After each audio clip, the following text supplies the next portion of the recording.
नमस्ते बच्चों, मैं आशा चौहान। हिंदी 8th क्लास हिंदी व्याकरण में आपका स्वागत है। बच्चों, अपन ने इससे पहले पढ़ा था भाषा, लिपि और व्याकरण। आज अपन पढ़ेंगे वर्ण विचार। वर्ण विचार क्या होता है देखते हैं। वर्ण जो है वो मूल ध्वनि को कहते हैं जिसके टुकड़े न हो सके। हिंदी में 52 वर्ण हैं। इन्हीं की मदद से अनेक शब्द की रचना होती है। तो वर्ण की क्या क्या विशेषता होती है। वर्ण जो है भाषा की सबसे छोटी ध्वनि इकाई है। इसके और टुकड़े नहीं किए जा सकते और वर्णों के मेल से ही शब्द बनते हैं। ठीक है। और वर्णों के इसी निश्चित व्यवस्थित क्रम को वर्णमाला कहते हैं। तो हिंदी में जो है ये 11 वर्ण है, आपके कुल 11 वर्ण है और व्यंजन जो है वो 33 है। ये सारे व्यंजन हैं, 33 व्यंजन हैं और ये अयोगवा शब्द है, 2 अयोगवा वर्ण है और ये अन्य वर्ण और ये संयुक्त वर्ण है जो 4 है। इस प्रकार से कुल वर्ण जो है वो आपके 52 बताए गए हैं। अब देखते हैं हिंदी वर्णमाला की विशेषताएं। हिंदी भाषा की लिपि देवनागरी लिपि है। देवनागरी लिपि ध्वनि मूलक, अपन जो बोलते हैं उसको अक्षर के रूप में लिपि में लिखा जाता है। री व श वर्णों का प्रयोग लिखने में होता है, बोलने में इसकी ध्वनि री और श की तरह ही होती है। री, श और ण वर्णों का प्रयोग तत्सम शब्दों में प्राय होता है, जैसे कृपा, षटकोण आदि। य और अंग का प्रयोग अलग से प्रयोग संस्कृत शब्दों में मिलता है, जैसे वांग्मय और नय समास आदि। ड़, ढ, य, अंग व्यंजन वाक्य के आरंभ में नहीं आते।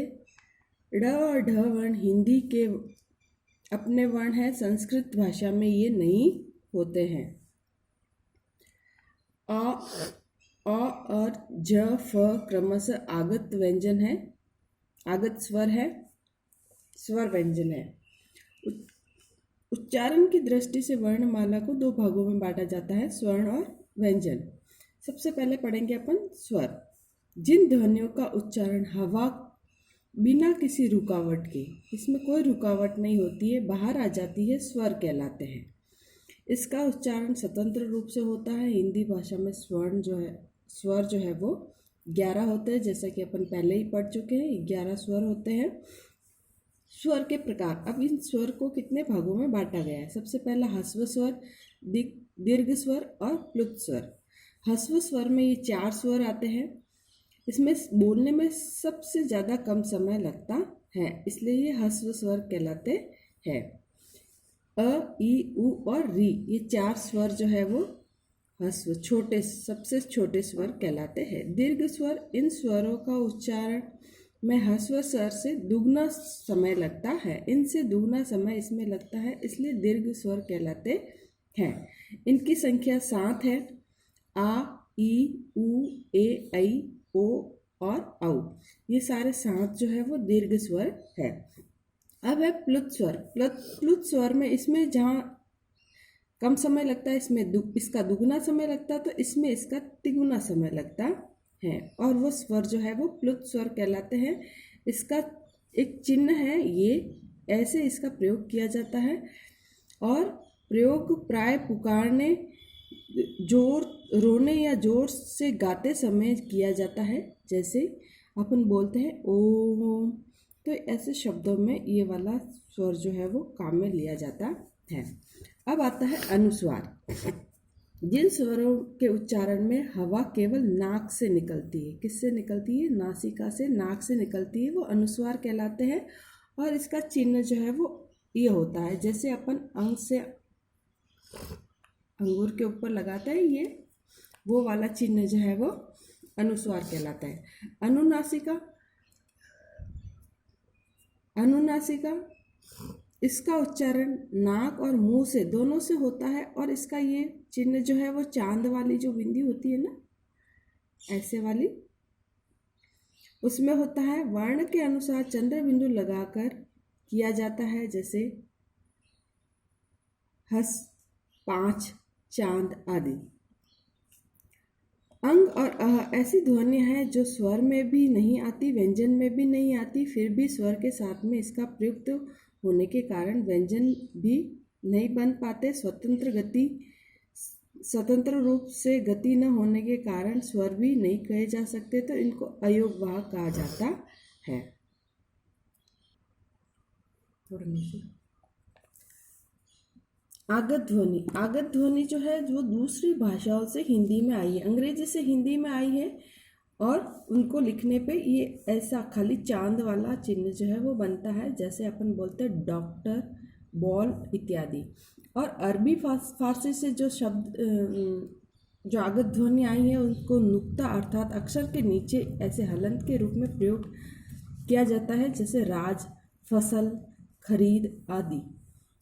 हलंत, हलंत में जिन व्यंजन में स्वर नहीं मिला हुआ होता है, जो व्यंजन स्वर से रहित होता है उसमें हलंत लगाकर दर्शाया जाता है, जैसे विद्या, श्रद्धा, श्रीमान आदि। मात्राएं, स्वरों के उच्चारण स्वतंत्र रूप से होते हैं, पर जब स्वरों का उच्चारण व्यंजनों के साथ में होता है, किसके साथ में? व्यंजनों के साथ में उच्चारण होता है इनका, तब इन बोला जाता है, तो उसके लिए जिन चिन्हों का प्रयोग किया जाता है उसको मात्रा कहते हैं। जैसे अ की कोई मात्रा नहीं होती, आ की ये वाली मात्रा होती है, ई की ये, बड़ी की ऊ, उड़ाऊ, ऋषि, ए, आई, ओ, औ इत्यादि की मात्राएं जो है इस प्रकार से काम में ली जाती है। आ स्वर के रूप में स्वीकार किया गया है। इसका प्रयोग अंग्रेजी से हिंदी में अपना लिए गए शब्दों में किया जाता है, जैसे ऑफिस, टॉफ़ी, चॉकलेट इत्यादि। अ की कोई मात्रा नहीं होती, व्यंजन अ को मिलाकर लिखे जाते हैं। अगर आपको क में अ नहीं मिलाना है तो उसके नीचे हलंत लगाना पड़ेगा, और अगर अ मिला हुआ है इस क में तो ये पूरा क इस प्रकार से लिखा जाएगा। आ की मात्रा इस प्रकार से लगती है, जैसे का और पा इत्यादि। ई की मात्रा, र के साथ में ई स्वर मिल गया तो इस प्रकार से इसकी मात्रा होगी। बड़ी री के साथ में मिल गया तो इस प्रकार से ऊ जो है ऐसे, ए आई इस प्रकार से, ओ औ इस प्रकार से। ऋषि की मात्रा अगर लगेगी क पे तो इस प्रकार से लगेगी। इस प्रकार से सारी मात्राएं जो है वो लगती है। जब र किसी व्यंजन से पहले उच्चारित होता है तो दूसरे व्यंजन के ऊपर लगता है, जैसे कार्य। अब इस य के ऊपर जो ये मात्रा लगी हुई है ये र से पहले य से पहले उच्चारित होगा, और र जब किसी अन्य व्यंजन से जोड़ते हैं तो पहले व्यंजन के नीचे उसका प्रयोग किया जाता है, जैसे कि प्रश्न में ये र जो है वो प के बाद में उच्चारित होगा। ट और ड के साथ में र की मात्रा इस प्रकार से प्रयोग में ली जाएगी, ट्र और ड्र। अब विसर्ग का प्रयोग संस्कृत के तत्सम शब्दों में मिलता है। इसका उच्चारण ह की तरह होता है, जैसे प्राय, प्राय, संभवतः इत्यादि। अब अनुस्वार और अनुनासिक में क्या अंतर है? तो अनुस्वार जो है इसका उच्चारण केवल नाक से होता है, हवा केवल नाक से निकलती है, इसमें नाक और मुख दोनों से निकलती है।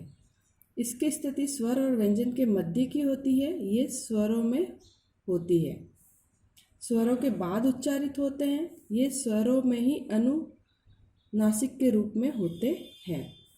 उच्चारण की दृष्टि से स्वतंत्र होते हैं, ये इनकी कोई स्वतंत्र सत्ता नहीं होती। इनका चिन्ह ये है और इसका चिन्ह, अनुनासिक का चिन्ह इस प्रकार से है।